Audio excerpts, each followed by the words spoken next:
La famille Addams a été imaginée par le dessinateur Charles Addams en 1938 et est apparue pour la première fois dans le magazine The New Yorker en tant que série de dessins comiques.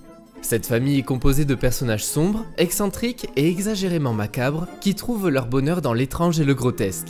Il y a tout d'abord Gomez et Morticia Addams, leurs enfants Mercredi et Pugsley, l'oncle fétide, la grand-mère, le majordome ainsi qu'une main vivante appelée la Chose. Ces personnages, pas comme les autres, connaissent très vite un grand succès et sont adaptés en série à partir de 1964.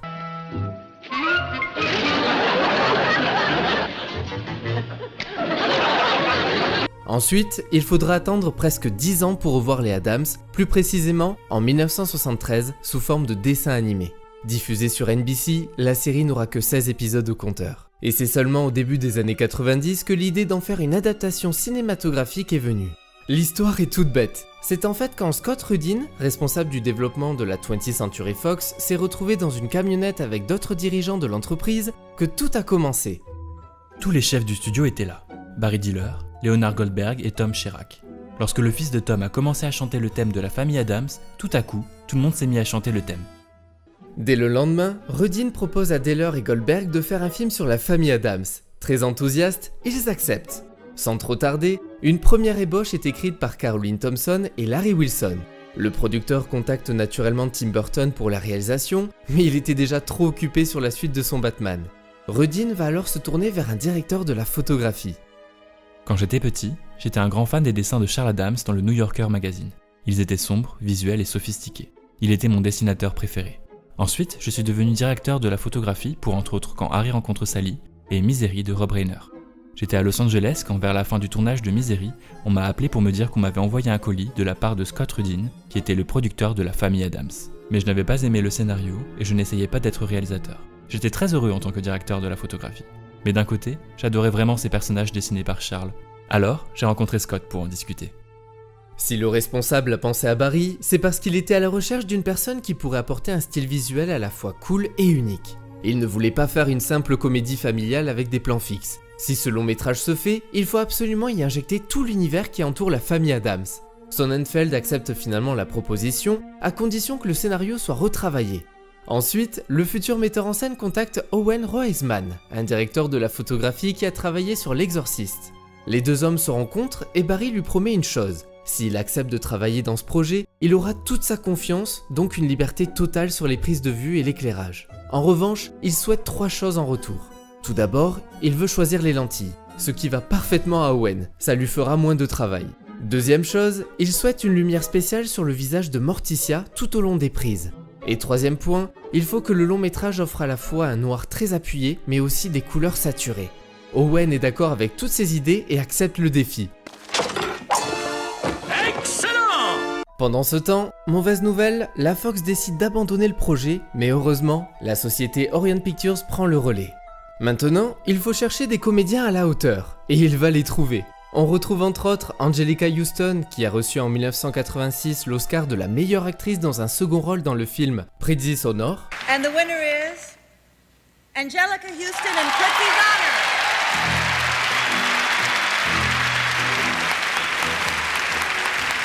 Nous retrouvons également Raoul Julia, Christina Ricci qui était apparue dans quelques publicités et séries, Christopher Lloyd, qu'on ne présente plus, Nom de Zeus!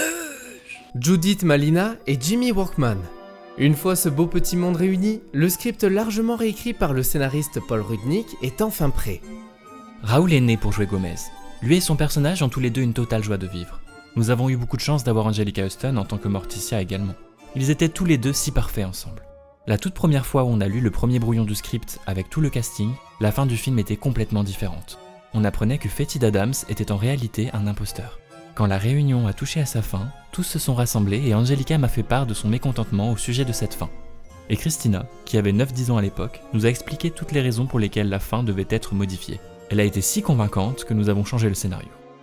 Et bien sûr, il ne faut pas oublier l'immense Karel Stryken dans le rôle du majordome et Christopher Hart dans le rôle de la Chose.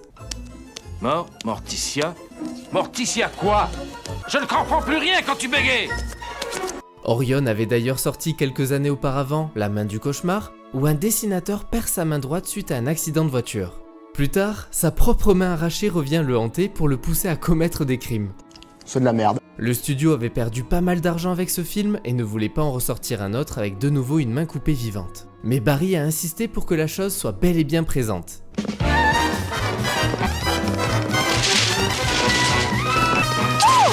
La majeure partie du film a été tournée à Los Angeles, au même endroit où la série télévisée a été filmée. Et le moins qu'on puisse dire, c'est que le tournage n'a pas été très agréable pour toute l'équipe. Cette roue de la souffrance. Notre souffrance.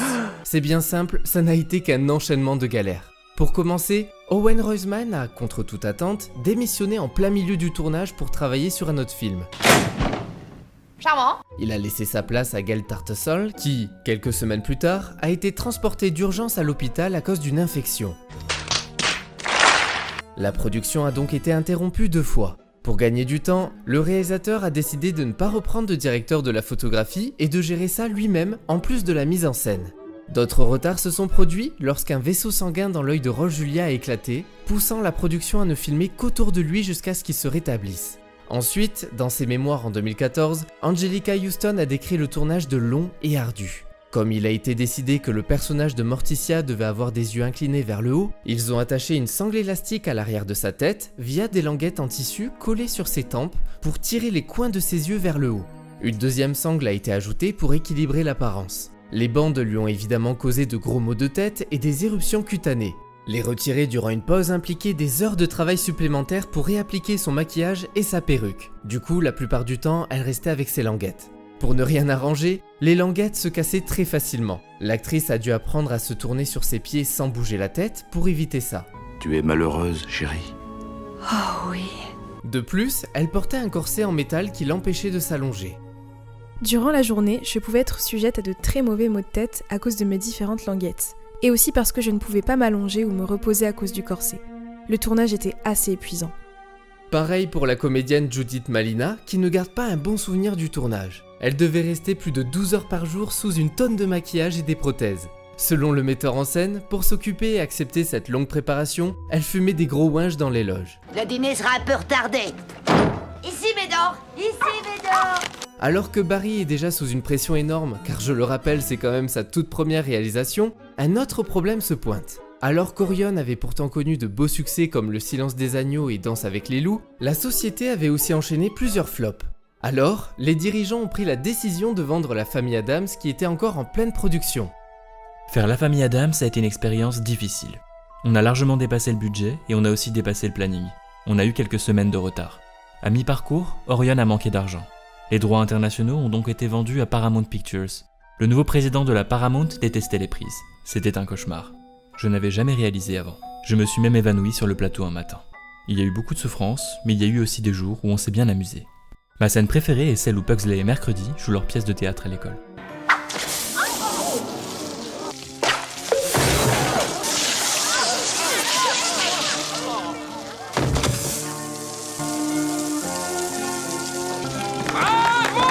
Pendant que le budget passe de 25 à 30 millions, la production reste un vrai bordel comme la distribution. Mais avant de vous en dire plus, voici un petit récapitulatif pour être plus clair.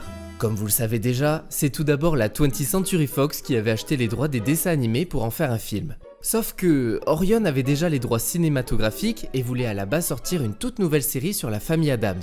Fox décide alors de lâcher le projet, tandis qu'Orion se lance finalement dans la production d'un film, laissant tomber son idée de série. Mais la veuve de Charles Addams détenait également une part des droits. La pré-production a donc été mise sur pause durant un temps. Plus tard, la société obtient les droits restants et le long métrage est de nouveau sur les rails. Et puis, durant le tournage, Orion, qui a peur de perdre encore plus d'argent, vend les droits internationaux à la Paramount, tandis que la Columbia obtient les droits nationaux. Et tout ça sans informer le metteur en scène, bien sûr. Oui, pourquoi on enchaîne? Sinon, malgré la pression, Barry Sonnenfeld a su gérer les demandes des nouveaux producteurs. La scène dont je suis le moins fier, c'est la séquence où Morticia travaille dans une école et lit aux enfants Hansel et Gretel. Hansel poussa la pauvre sorcière sans défense à l'intérieur du four brûlant en se tordant de douleur. Alors, les petits enfants, dites-moi si vous aimeriez qu'on vous fasse ça. Les enfants avaient environ 4 ans et je leur ai demandé d'avoir l'air triste. Mais le producteur voulait qu'ils pleurent à la fin. Je lui ai dit « Comment je vais faire pour faire pleurer des enfants de 4 ans au bon moment ?» Il m'a répondu « C'est ton problème, c'est toi le réalisateur. » Je suis donc revenu et j'ai dit au caméraman de faire des gros plans sur les enfants. Ensuite, je n'en suis pas fier, mais je leur ai dit Ok les enfants, tout est filmé. Vous avez bien joué. Tout ce qu'il vous reste à faire maintenant, c'est de vous faire vacciner contre la rougeole et ce sera bon. » Et ils ont tous commencé à pleurer.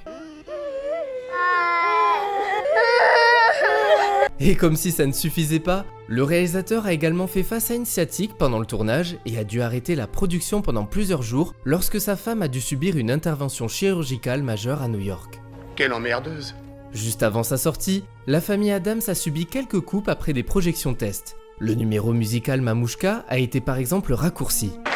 La Mamouchka!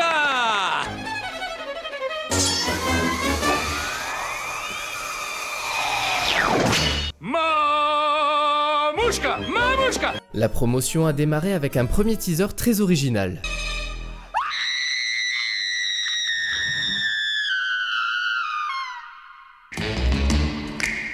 Les pronostics pour le week-end d'ouverture étaient estimés à 12 millions de dollars, ce qui était un bon score à l'époque. Mais finalement, le long métrage sort le 22 novembre 1991 et obtient plus de 24 millions de dollars. Le box-office mondial atteindra les 191 millions, en plus de recevoir de très bonnes critiques.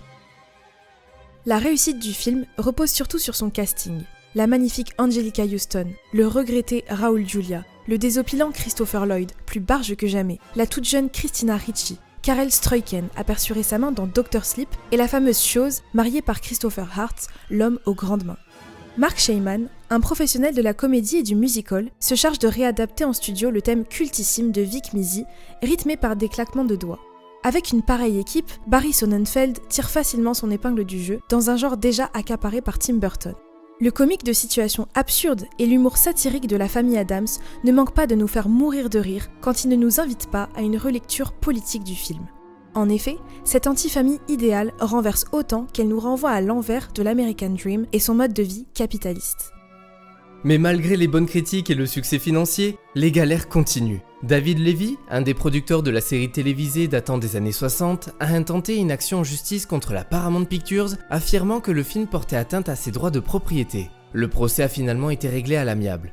Sinon, pour revenir à la qualité du film, je suis vraiment très heureux de parler enfin de cette œuvre culte. Bon, même si j'avoue avoir une petite préférence pour sa suite sortie 2 ans plus tard, Les Valeurs de la famille Addams.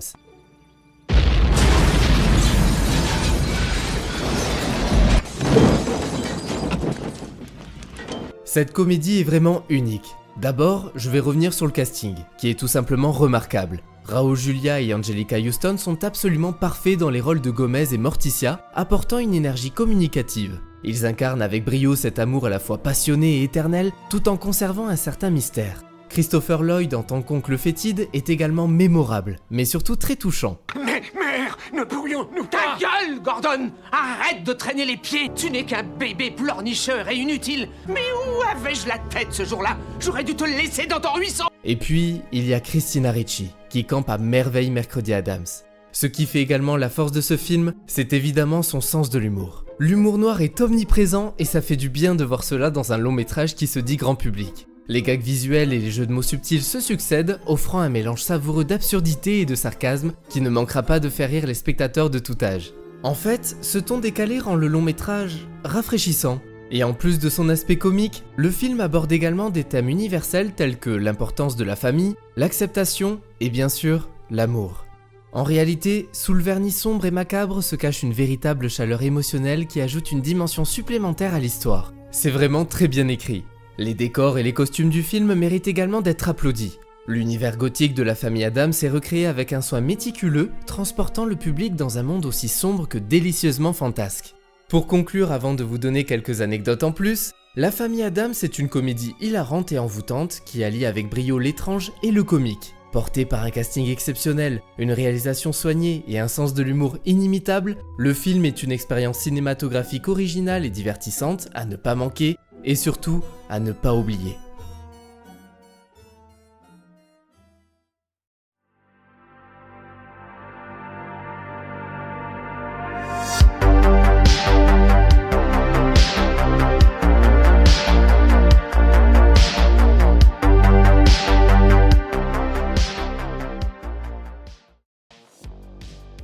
Plusieurs scènes font référence aux illustrations originales de Charles Addams, notamment la séquence d'introduction où la famille verse un chaudron d'huile sur les chanteurs de Noël. Après la première du film, les enfants reconnaissaient fréquemment Raúl Juliá dans la rue. L'acteur a déclaré que Gomez Addams était de loin son rôle préféré et sa famille a déclaré que cette reconnaissance était particulièrement touchante pour lui dans les derniers mois de sa vie car il aimait jouer pour les enfants et les rendre heureux. Selon Anjelica Huston, Christina Ricci a elle-même inventé la façon de dormir de mercredi.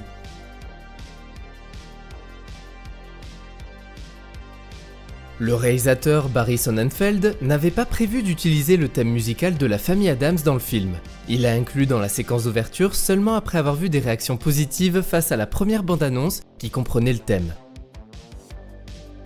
Le studio a tenté d'embaucher Cher pour le rôle de Morticia Addams. D'ailleurs, Anjelica Huston ne s'attendait pas à être prise car elle trouvait la chanteuse parfaite pour le projet. Les premiers maquillages pour Gomez comprenaient des cernes autour de ses yeux, comme celle de Fétide. Cela a été abandonné avant le tournage, mais peut toujours être vu sur certaines affiches du film et dans certaines publicités. Lorsque Fétide arrive à la maison des Addams, sa malle porte des autocollants de voyage provenant d'endroits connus pour avoir vécu des événements horribles. En raison des nombreux problèmes de droit, le film n'est jamais sorti en DVD en dehors de l'Amérique du Nord, à l'exception de l'Irlande et de la Grande-Bretagne jusqu'en 2013. Le passager qu'on peut apercevoir dans le train de Gomez n'est autre que Barry Sonnenfeld.